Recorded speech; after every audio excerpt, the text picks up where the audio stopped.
بھوشیہ بتانے والوں نے فرعون کو بتایا کہ تمہاری حکومت کا زوال بنی اسرائیل میں پیدا ہونے والے ایک بچے کے ہاتھ ہوگا۔ فرعون نے حکم دیا کہ بنی اسرائیلیوں میں جہاں بچہ پیدا ہو اسے ہلاک کر دیا جائے۔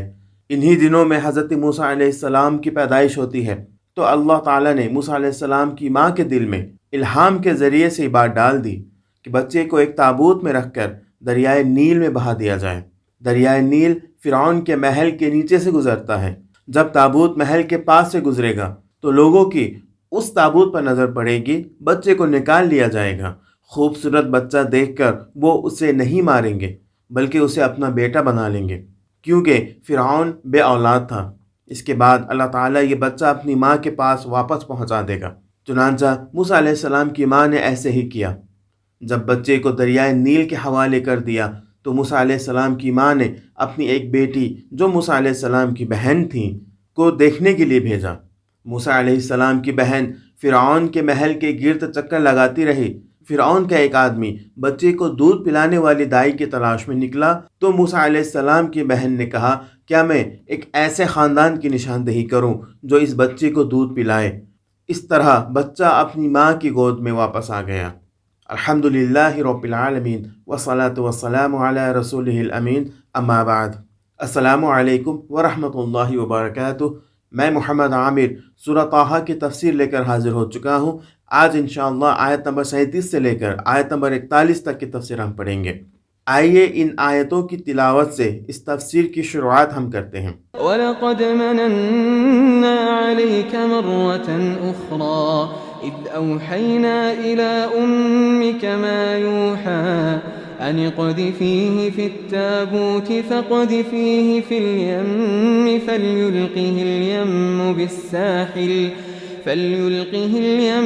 بِالسَّاحِلِ يَأْخُذْهُ عَدُوٌّ لِّي وَعَدُوٌّ لَّهُ وَأَلْقَيْتُ عَلَيْكَ مَحَبَّةً مِّنِّي وَلِتُصْنَعَ عَلَىٰ عَيْنِي إِذْ تَمْشِي أُخْتُكَ فَتَقُولُ هَلْ أَدُلُّكُمْ عَلَىٰ مَن يَكْفُلُهُ فرجعناك إلى أمك كي تقر عينها ولا تحزن وقتلت نفسا فنجيناك من الغم وفتناك فتونا فلبثت سنين في أهل مدين ثم جئت على قدري يا موسى واصطنعتك لنفسي۔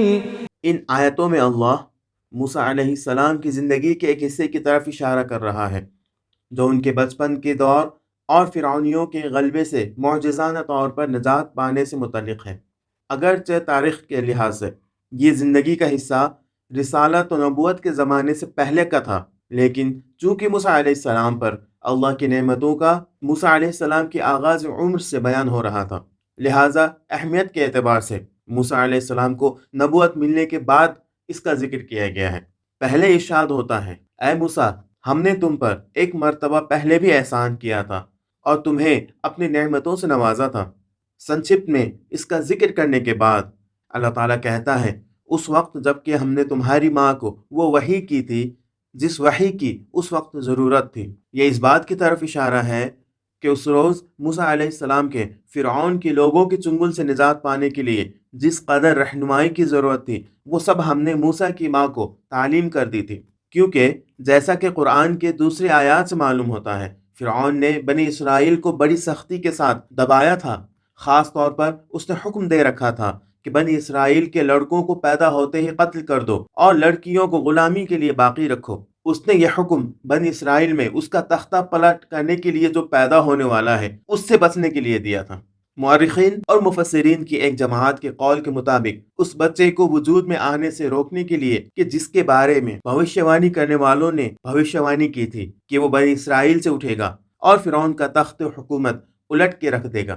فرعون کے جاسوس بنی اسرائیل کے محلوں اور گھروں کی سختی کے ساتھ نگرانی کیا کرتے تھے اور لڑکوں کی پیدائش کے بارے میں فرعون کے محل میں خبر پہنچایا کرتے تھے اور جلد از جلد انہیں ہلاک کر دیا کرتے ہیں۔ کچھ مفسرین نے کہا ہے کہ ایک طرف تو فرعون یہ چاہتا تھا کہ بنی اسرائیل کی قوت کو ختم کر کے رکھ دیا جائے اور دوسری طرف ان کی نسل کو مکمل طور پر ختم کرنا بھی نہیں چاہتا تھا، کیونکہ فرعون کو جو غلاموں کی ضرورت ہوتی تھی اس ضرورت کو وہ بنی اسرائیل کے لوگوں سے ہی پورا کیا کرتا تھا، لہٰذا اس نے یہ حکم دے رکھا تھا کہ 1 سال کے پیدا ہونے والے بچے کو زندہ رکھیں اور دوسرے سال کے لڑکوں کو وہ قتل کر دیں۔ اتفاق سے موسیٰ علیہ السلام اس سال پیدا ہوئے جو لڑکوں کو قتل کرنے کا سال تھا۔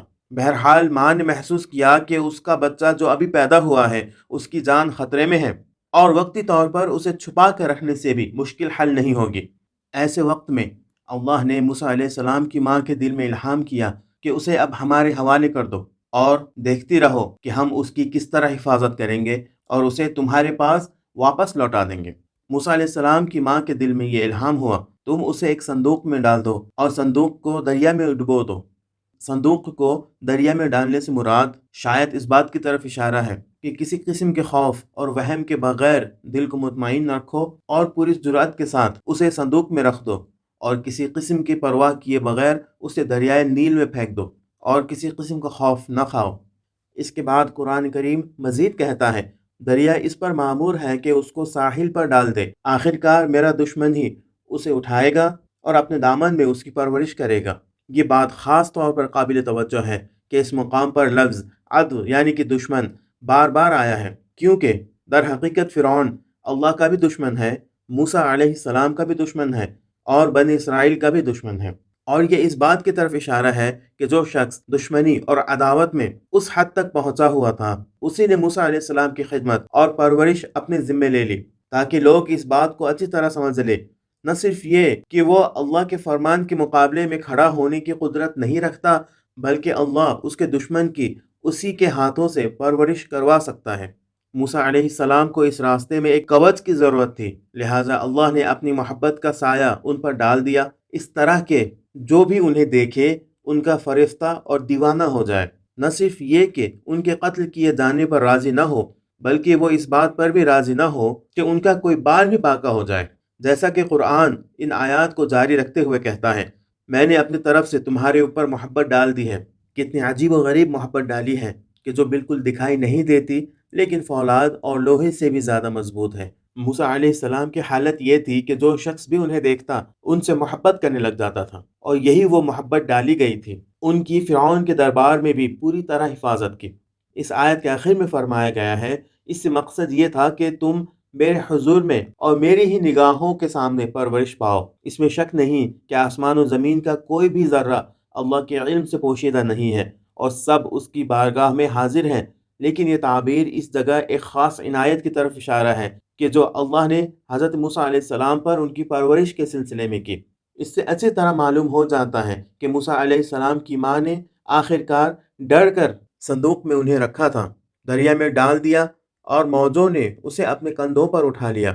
ماں جو اس منظر کو دیکھ رہی تھی وہ حسرت سے انہیں دیکھتی رہ گئی، لیکن اللہ نے اس کے دل میں الہام کیا کہ تم اپنے دل میں کسی قسم کا غم نہ کرو، ہم بالآخر اسے صحیح اور سالم تمہاری طرف لوٹا دیں گے۔ فرعون کا محل دریا کے ایک کنارے پر بنا ہوا تھا۔ اس وقت فرعون اور اس کی بیوی پانی کے کنارے دریا کی لہروں کا نظارہ کر رہے تھے۔ اچانک اس پراسرار صندوق نے ان کی توجہ کو اپنی طرف موڑ لیا۔ فرعون نے اپنے نوکروں کو حکم دیا کہ صندوق کو پانی میں سے نکال لائیں۔ جب صندوق کو کھولا گیا تو انہوں نے انتہائی تعجب کے ساتھ اس میں ایک خوبصورت نومولود بچے کو دیکھا، اور یہ ایسی چیز تھی کہ جس کا انہیں گمان تک نہ تھا۔ فرعون کو خیال آیا کہ ہو نہ ہو یہ نومولود بچہ ضروری طور پر بنی اسرائیل میں سے ہے، لہٰذا اس نے اس کو قتل کرنے کا حکم دے دیا، لیکن اس کی بیوی جو بانجھ تھی وہ بچے کی محبت میں گرفتار ہو گئی۔ اس نے فرعون کا دامن پکڑ لیا، وہ کہہ رہی تھی یہ بچہ تو آنکھ کی ٹھنڈک ہے۔ اس نے تقاضا کیا کہ وہ اس بچے کے قتل سے باز آ جائے، بلکہ اس سے بھی بڑھ کر اس نے درخواست کی کہ ہم اسے اپنا بیٹا بنا لیں اور اسے اپنے مستقبل کی امیدوں کے سرمائے کے طور پر اپنے دامن میں پروان چڑھائیں۔ آخرکار وہ بڑے اصرار سے اپنی بات کو بادشاہ کے دل میں بیٹھانے میں کامیاب ہو گئی۔ دوسری طرف بچے کو بھوک لگی، وہ دودھ کے لیے بے چین تھا اور رو رہا تھا۔ فرعون کی بیوی سے اس کے آنسو دیکھے نہ گئے۔ اب اس کے سوا کوئی چارہ نہ تھا کہ دربار میں کام کرنے والے لوگ جتنا جلدی ہو سکے دایا کے تلاش میں نکلے، لیکن وہ جس دایا کو بھی لے کر آئے، نومولود نے اس کا دودھ پینے سے انکار کر دیا، کیونکہ اللہ نے یہ مقدر کر دیا تھا کہ وہ اپنی ماں کے پاس لوٹ کر جائے۔ دربار میں کام کرنے والے لوگ پھر تلاش کے لیے نکلے اور کسی اور دایا کو لانے کے لیے در بدر مارے مارے پھرنے لگے۔ اب اسی داستان کو ہم آیت کے ذیل میں دیکھتے ہیں۔ ہاں اے موسیٰ، ہم نے یہ مقدر کر دیا تھا کہ تم ہماری نگاہوں کے سامنے پرورش پاؤ۔ اس وقت جب کہ تمہاری بہن چلی جا رہی تھی اور ماں کے حکم کے مطابق تمہارے حالات کی نگرانی کر رہی تھی، وہ فرعون کے لوگوں سے کہنے لگی، کیا میں تمہیں ایک ایسی عورت کا تعارف کراؤں جو اس نومولود کی سرپرستی کر سکے؟ اور شاید اس نے یہ بھی کہا کہ اس عورت کا دودھ پاک و پاکیزہ ہے اور مجھے اطمینان ہے کہ یہ بچہ اس کا دودھ پی لے گا۔